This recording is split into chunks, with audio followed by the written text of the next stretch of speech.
Hi నమస్తే welcome to Mara media. నేను మీ కేవీఆర్. గతంలో వైఎస్ జగన్మోహన్ రెడ్డి సర్కారు చాలా ప్రతిష్టాత్మకంగా నిర్వహించిన ఒకానొక సంక్షేమ పథకం రేషన్ బియ్యం డోర్ డెలివరీ. దానికోసం ఇంచుమించు 9,000కు పైగా ఆటోలను హైర్ చేసుకొని ఆ 9,000 కుటుంబాలకు ఉపాధినిస్తూ వాళ్ళు అంటే ఆ రేషన్ బియ్యాన్ని సప్లై చేసిన తర్వాత సెల్ఫ్గా ఏమైనా చేసుకోవచ్చు అన్న కోణంలో అంతమందికి ఉపాధినిస్తే ఇప్పుడు ఆ వ్యవస్థనే లేకుండా చేసి సీజ్ ద ఆటో అని చెప్పి మనం ప్రకటించేసినాం కదా. ఇప్పుడు ఆ వ్యవస్థ మొత్తం రోడ్ల మీదకి వచ్చి ఆ కుటుంబాలన్నీ రోడ్డెక్కి మీరు మమ్మల్ని రద్దు చేస్తే మేము మీ ప్రభుత్వాన్ని రద్దు చేస్తామనేదాకా వచ్చిందనమాట. ఏం తప్పు ఉంది అందులో? గతంలో ఈ రేషన్ బియ్యాన్ని డోర్ డెలివరీ చేస్తే ఎవడైనా సంక్షేమాన్ని ఇంటికి తీసుకొచ్చి ఇస్తారా? దానికి ఒక మీడియేషన్ సిస్టమ్ ఉండాలి, మధ్యవర్తులు ఉండాలని చెప్పి మనం ఎట్లాంటి ప్రసంగాలు చేసినాం. ఈరోజు జనాలంతా క్యూలలో నిలబడి కార్డులు పెట్టి చెప్పులు పెట్టి డీలర్ దగ్గర అడుక్కు తినే వ్యవహారాన్ని తీసుకొచ్చి ఇది మంచి వ్యవస్థ అని చెప్పి మంచి ప్రభుత్వం అని చెప్పి చెప్పుకోవాలనా?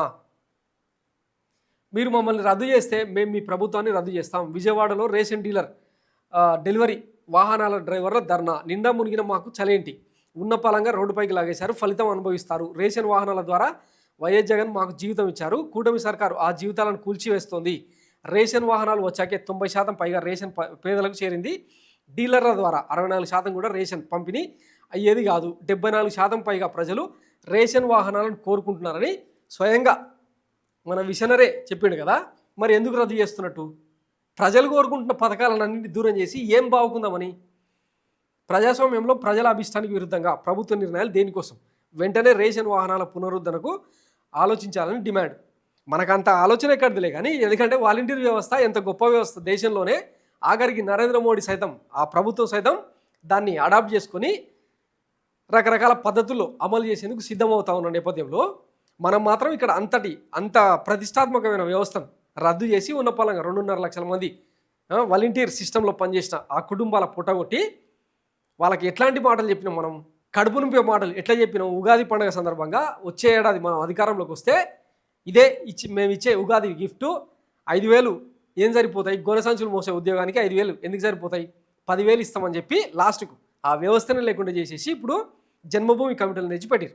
ఇవన్నీ ప్రజలు ఆలోచిస్తలేరు అనుకుంటే మీ మూర్ఖత్వం అవుతుంది. పోనీ ఈ వ్యవస్థను రద్దు చేసి ఇంకా ఏమైనా పకడ్బందీ వ్యవస్థను ఏమైనా సిద్ధం చేశారంటే అదేం లేదు. రేషన్ డీలర్ దగ్గరికి పోవాలి, సచ్చినట్టు వాడు ఓపెన్ చేసినప్పుడే పోయి తీసుకోవాలి. ఇది మన సిస్టమ్ అనమాట. గతంలో మన చరిత్రలో పౌర సరఫరాల శాఖ ఎంత పెద్ద ఎత్తున అవినీతికి కేంద్ర బిందువు అయిందో తెలియదా? ఆ శాఖలో పనిచేసిన మంత్రులు, కింది స్థాయి వ్యవస్థ పందికొక్కుల మాదిరి రేషన్ బియ్యాన్ని అమ్ముకదొబ్బిన సంగతి ఈ ప్రజలకు గుర్తులేదా? మళ్ళా అట్లాంటి వ్యవస్థనే తీసుకొచ్చి పెడితే దీన్ని హర్షిస్తారా జనం?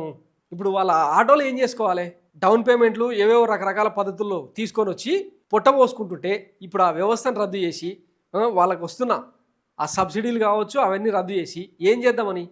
సో దీనికి సమాధానం చెప్పాలి. లేకపోతే వాళ్ళ ఉద్యమం కనుక ఉధృతమైతే ఇప్పుడు 9,000 కుటుంబాలే రోడ్డు మీదకి వచ్చింది, కానీ వాళ్ళతో కనెక్షన్ పెట్టుకున్నాం. ఎందుకంటే పేద మధ్యతరగతి వర్గాలన్నీ కూడా రేషన్ బియ్యం మీదనే ఆధారపడి బతుకుతూ ఉంటారు కదా. వాళ్ళతో కనెక్షన్ ఉంటుంది కదా. ఎంతమందిని, ఎన్ని వేల మందిని, ఎన్ని లక్షల మందిని ప్రభావితం చేస్తారో ఏమైనా ఆలోచించారా? సో చూద్దాం దీని నుంచి ఏమైనా రియలైజ్ అవుతారా, లేదంటే అన్ని కోత వేసి సరిగ్గా ఎన్నికల ముందర పసుపు కుంకుమ మాదిరి మళ్ళీ ఏమైనా పంగనామాలు పెట్టే ప్రయత్నం చేస్తారా?